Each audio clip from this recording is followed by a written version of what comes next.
The Grow My Cleaning Company podcast helps owners of cleaning companies just like you to grow your company and yourself so you can make more money and finally get the time and money freedom that probably got you into this business. Discover how to automate and create systems that allow you to grow like crazy without losing control. If you dig the show and want to show some love, subscribe, rate, and review on iTunes. It really helps. Enjoy the show. Hey, Clean Nation, Mike Campion here with Lou Gigliotti. The Italian. Gigliotti. He's kind of weird. I've known the guy years and he's got like a bunch of eyes and O's, freaks me the heck out. So Lou Gigliotti, apparently, aka Lou the Italian, which we can all say. And Danielle, who's considered enough to have 4 letters in her last name and only one of which is a vowel. So Vest, who we can handle. This is a first ever. We've had Lou on podcast before. He's one of our coaches. We often have our members that are kicking butt and taking names just to show them off and share their story. Rarely have we had this all at once. So just to set the stage, and I'm dying to hear the same story from Lou's perspective and Danielle's perspective. And if I have anything interesting, I'll throw it in. But Lou's one of our coaches. We get hundreds of calls a month of folks wanting help. And we've got, at this point, 3 coaches that full-time are just walking through, jumping on those calls with those people, helping to get clarity where they're at, where they're stuck, where they want to be, helping them come up with a plan to get there. Of those hundreds of calls, we will take a dozen or so tops to be clients that we think that we can personally be a part of that solution or help them get where they want to go. And Danielle was one of those folks. So really, I'm going to try and jam in 2 stories in one podcast. One, the story of her call, because that's when Lou gets them, or our enrollment coaches get them. And there's fear, and there's I don't know, and there's lack of clarity, and how people show up on those calls can really make a difference as to how well they do. And then the second half of the story, which I'm a little more familiar about, and Lou won't know as much about, is what your journey was when you're actually in our program and how your life has gotten different. So that's what I'm dying to hear. Let's start with Danielle's perception when you showed up to this call. I'm sure it's a little weird. Like, I don't know this dude. Is it, I'm just dying to hear your thoughts and feelings.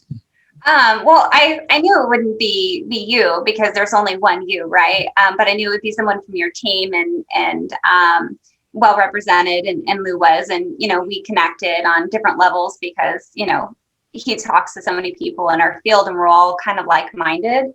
So it was an easy connection and it was nice. I enjoyed it.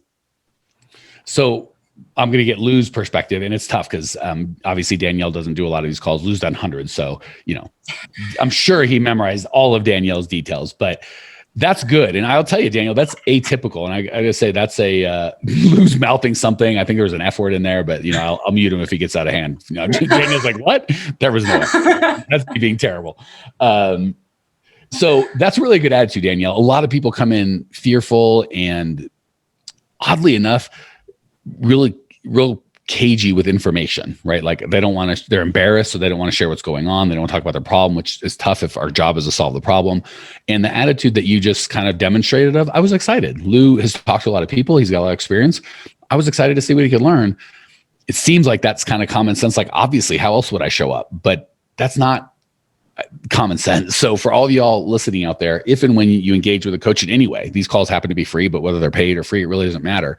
If you show up full of anxiety and fear and like trying to be cagey and hide everything, you'll protect yourself and nothing will get done.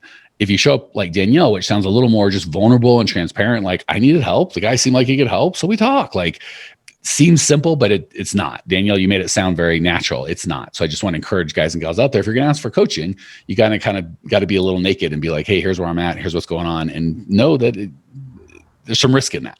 So Lou, be honest. Don't try and make something to make Danielle feel good. It's okay having had, hundreds, if not thousands of these calls. What do you remember about the call? How did it feel from your side? One of the, one of the key words that I remember that she said is she was scared.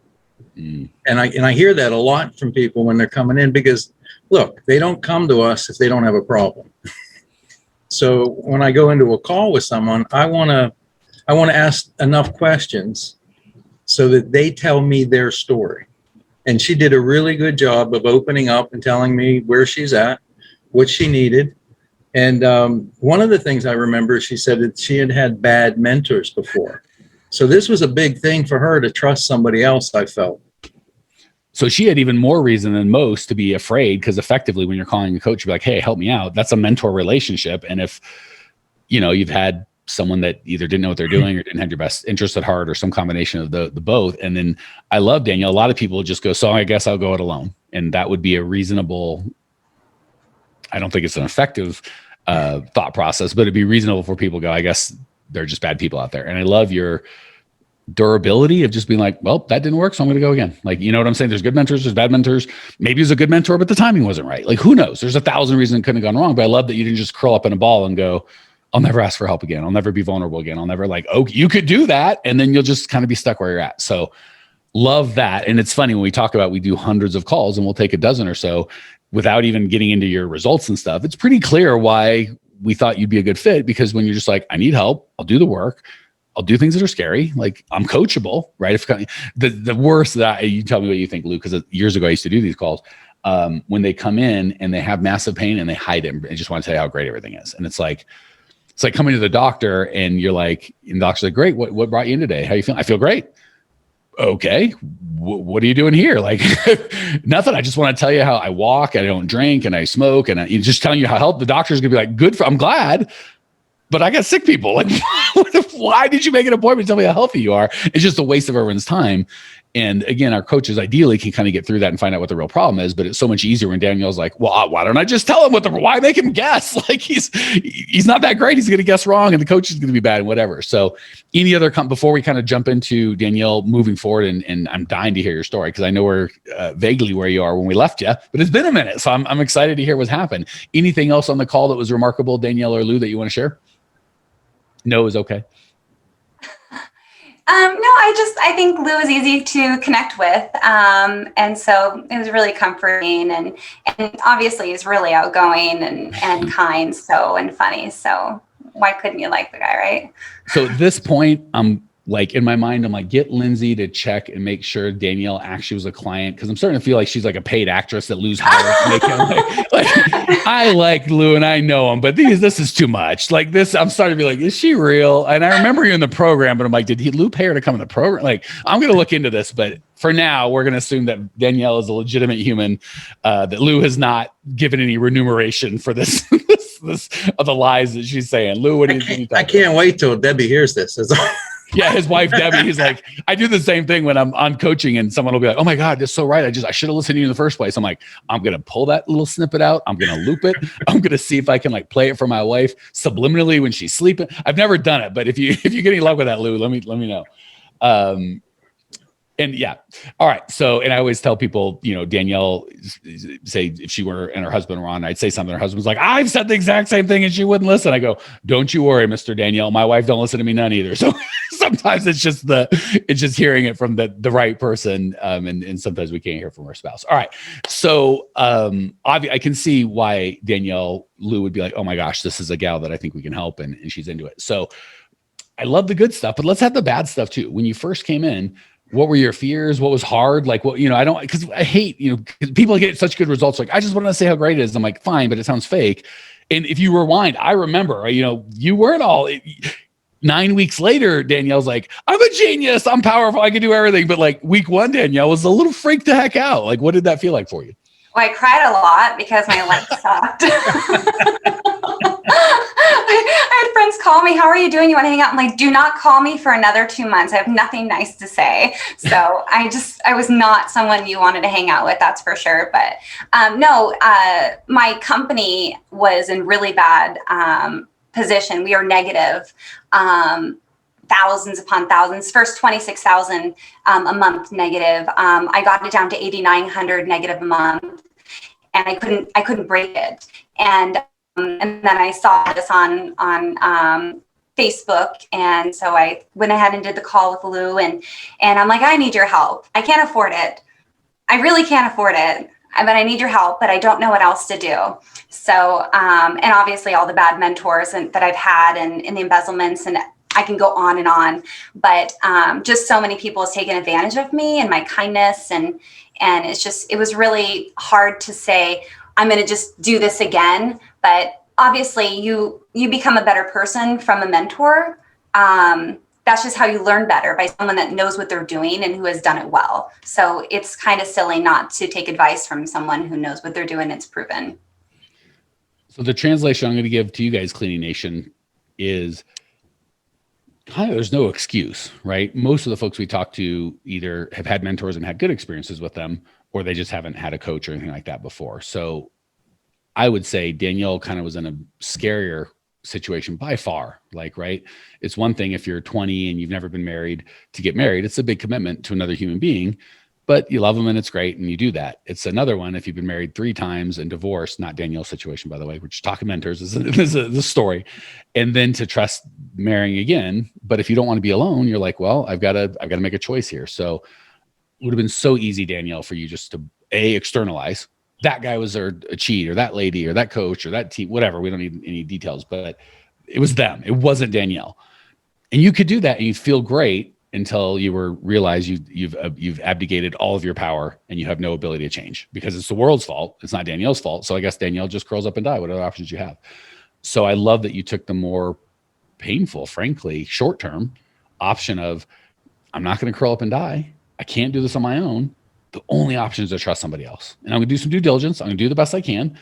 And I like to think, God forbid, we were the wrong fit. You still would have just gotten up again and found somebody else. So that has everything to do with Danielle and not as much to do with us. So I'm so glad we were able to help you, but you could have come in choosing to be so defensive and so scared and so wounded that you couldn't have gotten any help, no matter how great we were. You could have just decided they're going to scam me and left feeling scammed, right?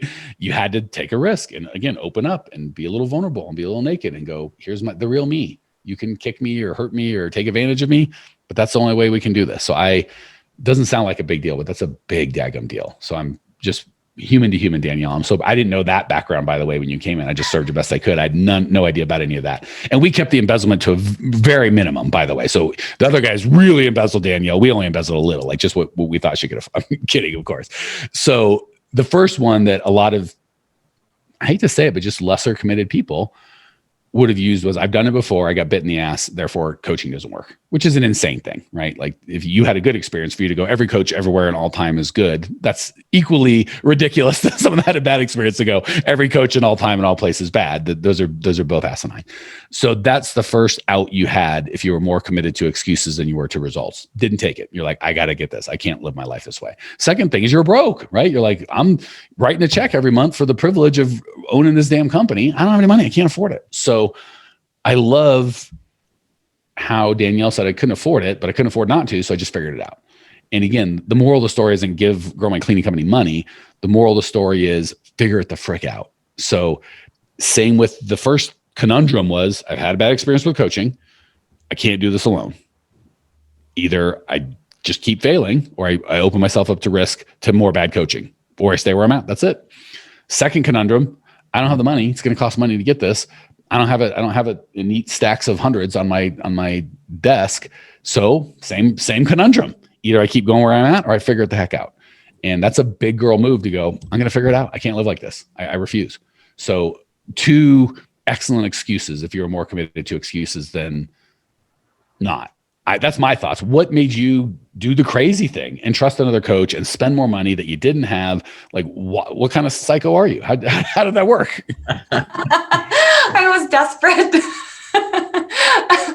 no, I did real estate, and with my real estate, with multifamily, I had coaches with that. So I still work with them, and different styles and everything, obviously, but they're brilliant. And so my coaches were people who have been in the industry for 60 years and trying to retire, and just older people, that never really did it. They just gave me all their advice and, leached onto me, honestly. But so I knew that I needed a professional person to help me out.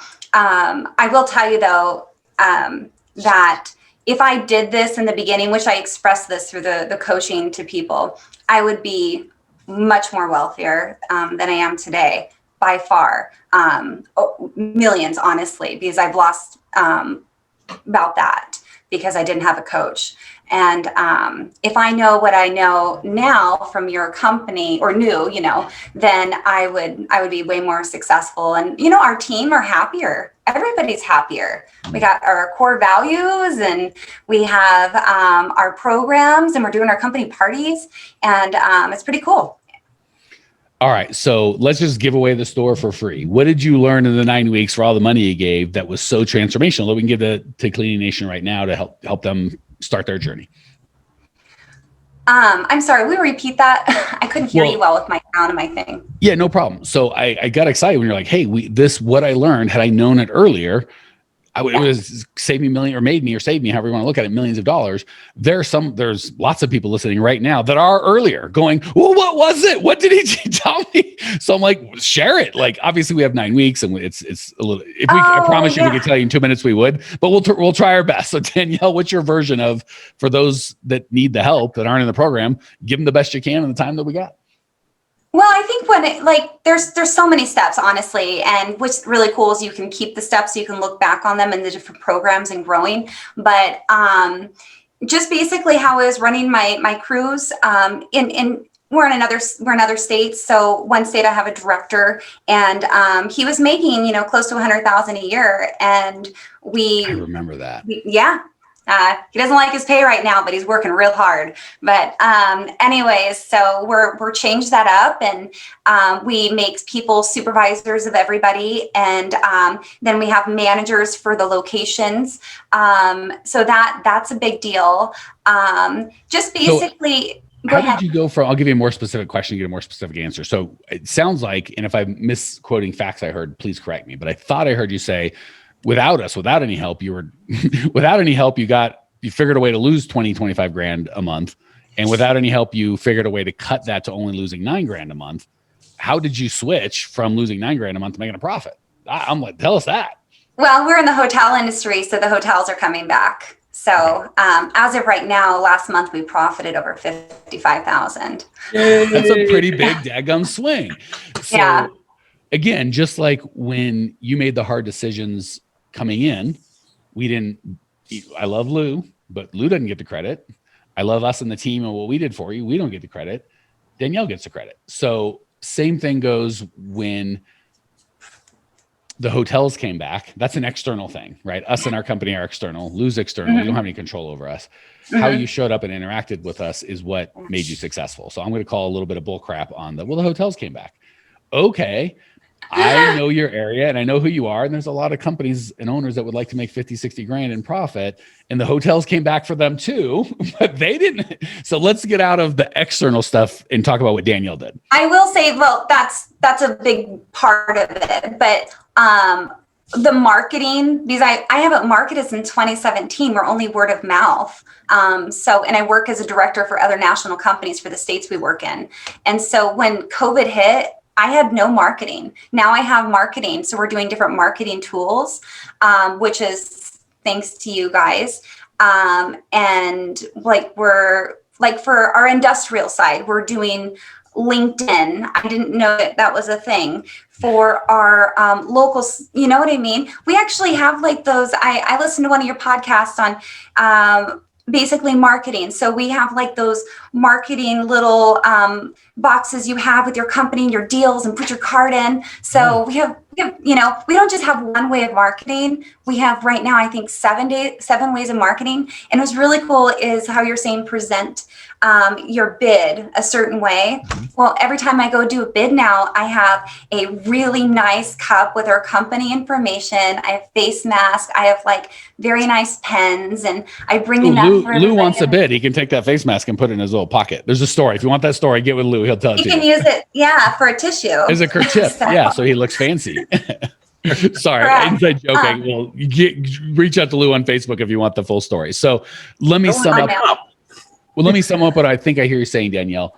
2 things. So again, I love Danielle's sweet humility. She starts with, the hotels just came back and magically, I didn't really do anything. It's like, okay, let's dig a little deeper because I think that's a bunch of crap. And it translated to 1, and again, the coaching's the coaching, right? Lots of people get it. You taking it and using it, implementing it, that's the magic. So 1, I heard, as opposed to before, one way of, you call marketing, I call it client attraction, which was people tell people or not. And if they tell people, then we get more clients. And if they don't, we won't. So intentionally going from one way, which is a good way, by the way. I love word of mouth. I hate word of mouth being the only one, but I like it one of 7.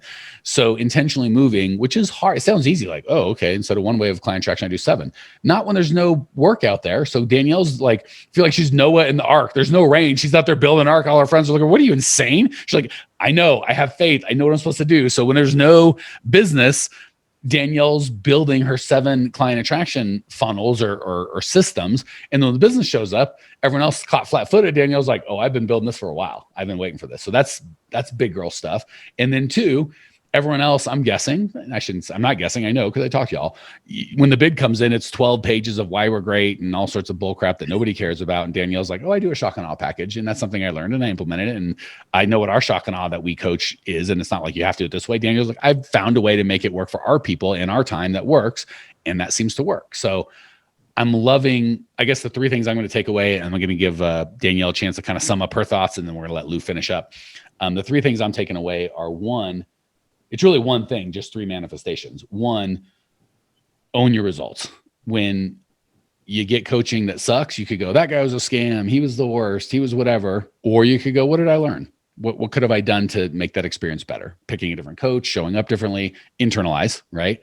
2, even when things seem like maybe it's not a good time, like faith and commitment. I'm going to do what I need to do, whether it's getting coaching, even if I've been burned, investing money I don't have, trying marketing when it looks like marketing is the stupidest thing in the world to do. I'm going to do what I need to do, even if it feels scary, especially when it feels scary. And then 3, being coachable, right? Lots of people go through the training and do some or not all of it. I love that you did the shock and awe and said, I'm going to make it my own. So those are my big 3 takeaways. Danielle, what do you got? And then we'll let Lou finish with his words. I will tell you, with my profit that I'm at now with the clients that I had before on those jobs, I'm significantly higher because of the programs from that I've learned with y'all. I wouldn't even be close to where I'm at. In fact, if I didn't take the coaching, I probably wouldn't be in the business these days. I would have failed. So first, I can't wait. You got to come to a live event because you are due a hug. 2, you're clearly being paid by Lou. This is an actress. I can't. You're too sweet.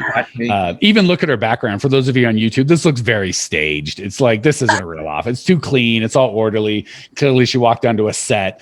By the way, I just want you guys, I didn't know any of this. Lou and Danielle have sorted this treachery on their own. All right, Lou, finish this up, man. What are your big takeaways for Clean Nation after this? I remember the first time I talked to her, and there was this scared woman that was like, I'm losing money. I don't know how I'm going to do this. I don't know how I'm going to pay for this. I can remember that conversation.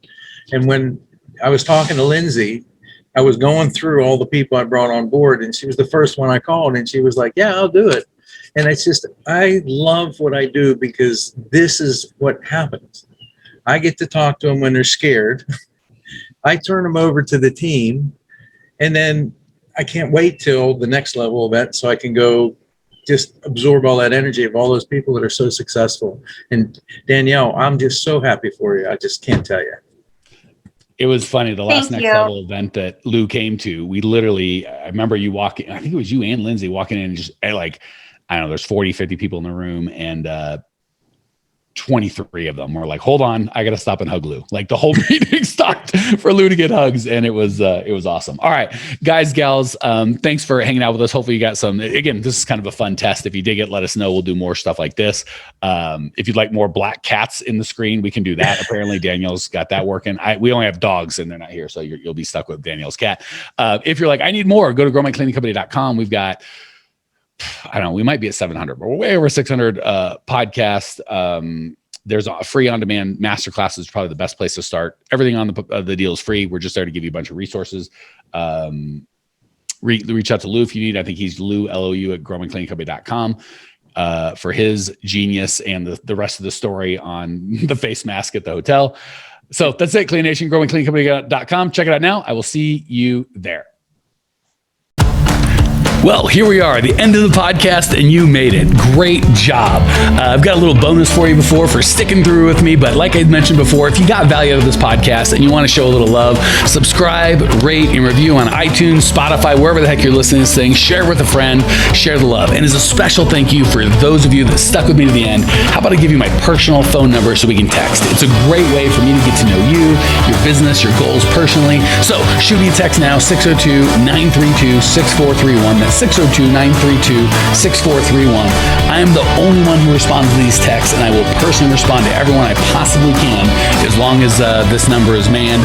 Don't know how long we're going to keep this at the end of the podcast, so grab it now, 602-932-6431. Give me a text, say hey, can't wait to meet you.